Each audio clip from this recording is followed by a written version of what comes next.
Assalamualaikum warahmatullahi wabarakatuh.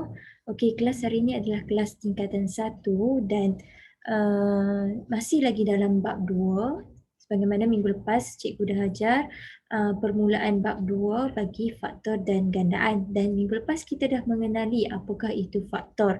Okey, faktor ni kalau kamu ingat balik, suatu nombor dibahagikan dengan suatu nombor dia dapat nombor bulat, maka nombor yang dibahagikan tersebut adalah faktor bagi suatu nombor tersebut. Okey, contohnya lah minggu lepas cikgu ada buat, okey kita share sikit. Okey, jadi faktor dan gandaan. Minggu lepas kita dah belajar tentang faktor. Faktor tu apabila kita bahagikan suatu nombor dengan faktor dia. Okey, faktor dia akan mendapat nombor bulat. Contohnya untuk pemfaktoran untuk faktor ni, okey, kalau kamu ingat balik, contoh kalau cikgu bagi suatu nombor 44. Jadi cikgu nak kamu senaraikan faktor bagi 44. Jadi nak senaraikan faktor 44, kamu kena cubalah 44 tu dibahagikan dengan apa-apa nombor. Apabila didapat dalam nombor bulat, jawapannya dapat dalam nombor bulat, maka nombor tersebut adalah faktor bagi 44. Okay, seperti yang cikgu maklum minggu lepas, suatu nombor apabila kita nak senaraikan faktornya, automatik nombor 1 dan juga nombor dirinya sendiri adalah faktor bagi nombor tersebut. Okey, contohnya 44 ni kita dah tahu nombor 1 dan juga 44 adalah faktor bagi 44.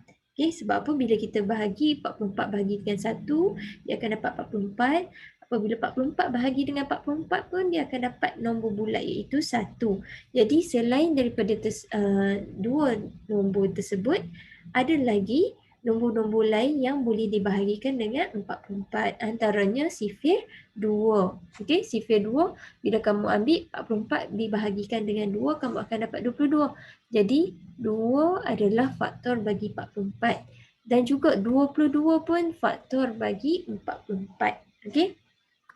Kan cikgu dah bagi tahu sebelum ni bila kamu bahagikan faktor tersebut dan kamu dapat nombor bulat tersebut juga faktor bagi 44 sebab dia vice versa, terbalik. Okey. Jadi kalau selain pada 4 nombor ni, ada lagi 44 bahagi dengan 4, kamu akan dapat 11. Jadi 4 adalah faktor bagi 44. Kalau 44 bahagi dengan 11, dia akan dapat 4. Jadi 11 pun faktor bagi 44. Itu adalah contoh untuk kita cari faktor. Okey, hari ini cikgu nak masuk kepada yang seterusnya. Perkara kedua bagi bab 2 iaitu faktor perdana. Okey, dalam faktor perdana ada dua benda yang perlu kamu tahu.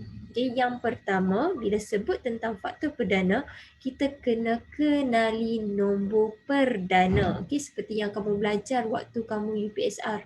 Waktu kamu tahun 6, kamu dah belajar apa itu nombor perdana. Okey, untuk kali ini kamu kena tahu juga apa itu faktor perdana. Okey, yang kedua kamu kena ungkapkan suatu nombor dalam bentuk pemfaktoran perdana. Tapi untuk video kali ini cikgu hanya tekankan kepada nombor perdana dan juga faktor perdana dahulu. Okey, untuk ungkapan suatu nombor dalam bentuk pemfaktoran perdana, cikgu tak akan tekankan lagi untuk kelas kali ini. Okey, jadi kita buat sikit revision berkenaan dengan nombor perdana. Apa itu nombor perdana? Okey, kamu dah belajar nombor genap, nombor ganjil dan juga nombor perdana. Kalau nombor genap, nombor ganjil, cikgu harap kamu sedia tahulah, sedia maklumlah benda ni. Macam contoh nombor ganjil ni, dia start dengan 1, 3, 5, 7, 9, 11, 13 dan seterusnya. Manakala nombor genap ni 2, 4, 6, 8, 10, 12, 14. Semua yang ada dalam sifir 2 itu adalah nombor genap. Okey. Jadi nombor perdana pula apa dia? Nombor perdana ni special sikit. Okey, dia adalah sebahagian daripada nombor ganjil dan juga nombor genap. Di mana apabila dia hanya boleh dibahagikan dengan satu dan juga diri sendiri sahaja. Okey, contoh cikgu bagi nombor perdana ni dia mesti start dengan nombor 2. Dia tak boleh start dengan nombor 1. Okey. Nombor perdana dia start dengan nombor 2. Okey. Kenapa cikgu kata nombor 2 ni nombor perdana? Sebab 2 hanya boleh dibahagikan dengan 1 dan 2 hanya boleh dibahagikan dengan 2 untuk dapatkan nombor bulat. Okey. Jadi 2 boleh dibahagikan dengan apa lagi selain pada 1 dan 2 untuk dapatkan nombor bulat? Tak boleh kan? Jadi itu yang dipanggil nombor perdana. Seterusnya 3. Okey, 3 pun hanya boleh dibahagikan dengan 3 sahaja ataupun 1. Tak boleh dibahagikan dengan nombor lain. Maka ia adalah nombor perdana. Okey, 4. 4 betul tak nombor perdana? Kita cuba cek. 4 boleh dibahagikan dengan 4. Ya, betul. 4 boleh dibahagikan dengan 1. Tapi 4 juga boleh dibahagikan dengan nombor lain. Iaitu 4 boleh dibahagikan dengan 2. Okey. 2 darab 2, 4. Jadi 4 ni dia boleh dibahagikan dengan 2. Maka 4 tidak boleh disebut sebagai nombor perdana sebab dia boleh dibahagikan dengan selain daripada nombornya sendiri dan juga 1. Okey, jadi 4 bukan nombor perdana. Seterusnya 5 nombor perdana. Cuba cek, hanya 5 ni boleh dibahagikan dengan diri dia dan juga 1 sahaja. 6. Okey, 6. Kita cek.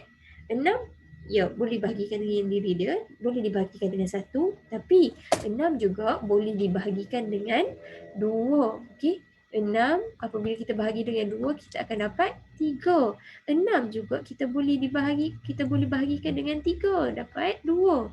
Jadi bermaksud 6 bukan nombor perdana. Okey. Selain pada tu, kita senarai sikit lagi. 6 bukan nombor perdana, 7. 7 adalah nombor perdana ataupun tidak. Kita try. 7 boleh dibahagikan dengan 7. 7 boleh dibahagikan dengan 1. 7 boleh tak dibahagikan dengan 3. Dia akan dapat nombor dalam bentuk perpuluhan.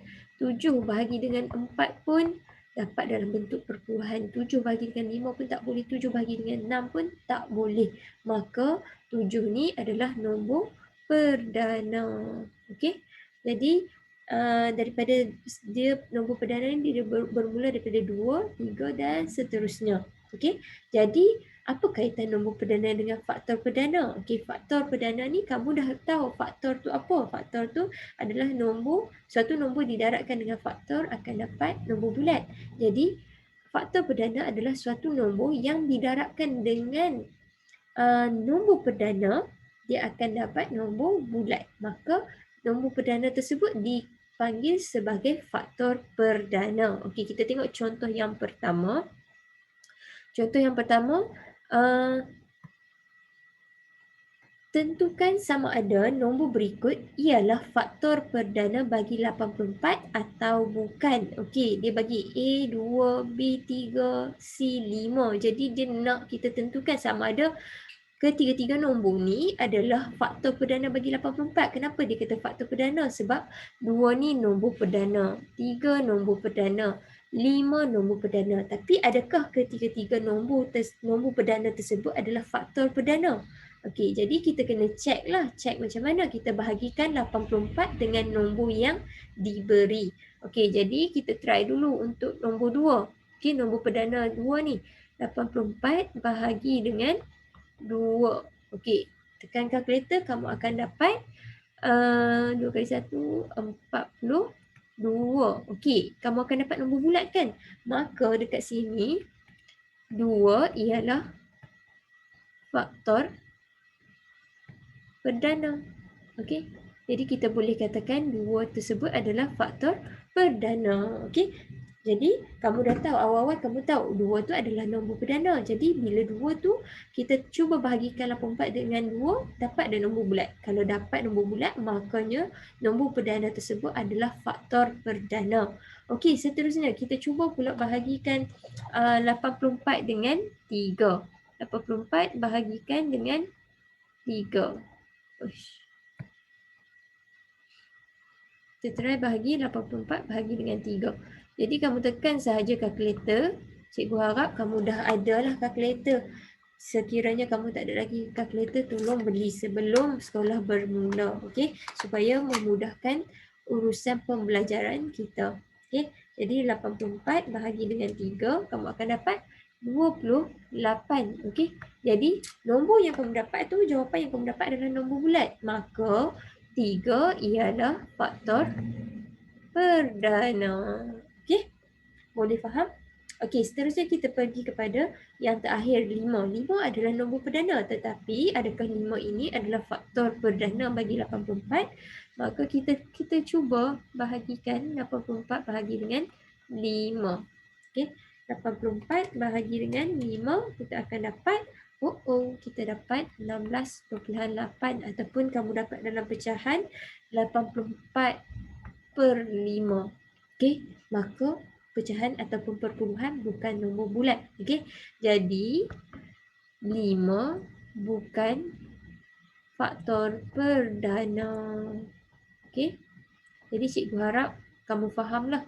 Yang pertama sekali, yang penting sekali kamu kena tahu apa itu nombor perdana, baru kamu boleh kenal pasti faktor perdana. Okey, kita tengok contoh yang kedua pula. Okey, contoh yang kedua ni dia nak kita senaraikan semua faktor perdana bagi 72. Jadi kaedah yang boleh kita buat, kita senaraikan dulu semua faktor yang ada untuk 72. Lepas tu, step yang kedua baru kita pilih daripada faktor-faktor yang kita dah senaraikan, kita pilih faktor yang mempunyai nombor perdana. Itu kita panggil sebagai faktor perdana. Jadi 72 ni kita senaraikanlah faktor bagi 72. Okey. Yang pertama semestinya 1 lah. Lepas tu 72. Okey, jadi kita cubalah bahagi 72 bahagi dengan 2. Okey, dapat nombor bulat iaitu 2. Selain pada tu kita dapat jawapan dia 36 kan. 36 tu pun adalah faktor bagi 72. Sebab apa? Kalau kamu bahagi 72 bahagi dengan 36, kamu akan dapat 2 balik. Okey. Jadi 36 pun adalah faktor bagi 72. Seterusnya, kita try pula 72 bahagi dengan 3. 72 bahagi dengan 3 pun boleh dapat 24. Jadi 3 adalah faktor bagi 72. 24 jawapan dia tu pun adalah faktor bagi 72. Okey, seterusnya kita try pula bahagi dengan 4. Okey, dapat lagi faktor untuk 72 adalah 4 dan jawapan dia adalah 18 pun adalah faktor bagi 72 sebab dia vice versa. Selagi tak bertindih, kamu boleh tulis sebagai faktor. Okey, seterusnya 72 bahagi dengan 5. Tak boleh. Kamu akan dapat 72 per 5 ataupun dalam perpuluhan 14.4. Tak boleh. Jadi 75 bukan faktor bagi 72. Faktor dulu ya. Okey, 72 cuba pula 72 bahagi dengan 6. Okey, dapat. Jadi 6 faktor bagi 72, 12 pun faktor bagi 72. Sekarang kita tengok pula 72 bahagi dengan 7. Okey, dapat pecahan. Maknanya 7 tu bukan nombor faktor bagi 72. Seterusnya kita try 72 bahagi dengan 8. Okey, 8 kamu akan adalah faktor bagi 72, maka 9 pun adalah faktor bagi 72. Okey, seterusnya kamu try pula 72 bahagi dengan 9, maka samalah kamu akan dapat 8 balik kan. Jadi 9 pun faktor perdana juga. 72 cuba faktor perdana. 72 bahagi dengan 10 pula. Tak dapat. Okey, 72 nak bahagi dengan berapa lagi? Kamu dah bahagikan semua dah. Sebab kamu dah dapat jawapan, semua dah dapat jawapan antara satu sama lain. Okey, jadi maka tak ada lagi lah yang sepatutnya faktor bagi 72. Okey, itu tips dia. Kamu kena try, kamu bahagikan dengan semua nombor yang di bawah daripada 10. Kamu try 1 hingga 10 dan jawapan tersebut sekiranya nombor bulat itu pun dijadikan sebagai nombor perdana. Okey, seterusnya kamu try bahagilah 72 bagi dengan 14. Adakah? Tak dapat. 72 bahagi dengan 12. Ya, dapat. 72 memang tak dapat. Okey. Jadi, ini adalah senarai bagi faktor 72. Okey. Jadi sekarang ni kita nak tentukan faktor perdana. Maka bila kita nak tentukan faktor perdana, jadi kita kena cek satu persatu. Satu bukan nombor perdana. Okey, 72 sendiri bukan nombor perdana sebab 72 tu boleh dibahagikan dengan banyak nombor. Jadi 72 bukan nombor perdana. Ya, 2 adalah nombor perdana. 36. 36 kamu cuba bahagi dengan 36, cuba bahagi dengan 3, cuba bahagi dengan 6. Dia akan dapat nombor bulat. Jadi bukan nombor perdana. 3 adalah nombor perdana, 24 bukan nombor perdana, 4 bukan nombor perdana, 18 bukan nombor perdana, 6 pun bukan nombor perdana, 12 bukan nombor perdana, dan juga 8 bukan nombor perdana, 9 pun bukan nombor perdana. Okey. Jadi cikgu cepatkan sikit. Kamu kena ingatlah sifir-sifir yang ada dalam nombor-nombor yang genap ni. Okey. Kebanyakan nombor genap dia adalah bukan nombor perdana kecuali nombor 2. Okey. Dan kebanyakan nombor perdana adalah nombor ganjil, tapi tak semua nombor ganjil adalah nombor perdana. Contohnya 9. 9 walaupun dia nombor ganjil, tapi dia boleh dibahagikan dengan 3, dia boleh dibahagikan dengan 9. Okey. Jadi jawapannya dekat sini, faktor perdana adalah faktor perdana bagi 72. Faktor perdana bagi 72 ialah 2 dan 3 sahaja. Okey. Jadi cikgu harap kamu fahamlah untuk video kali ini. Jadi cikgu rasa kelas kita stop setakat ini dulu. Assalamualaikum warahmatullahi wabarakatuh.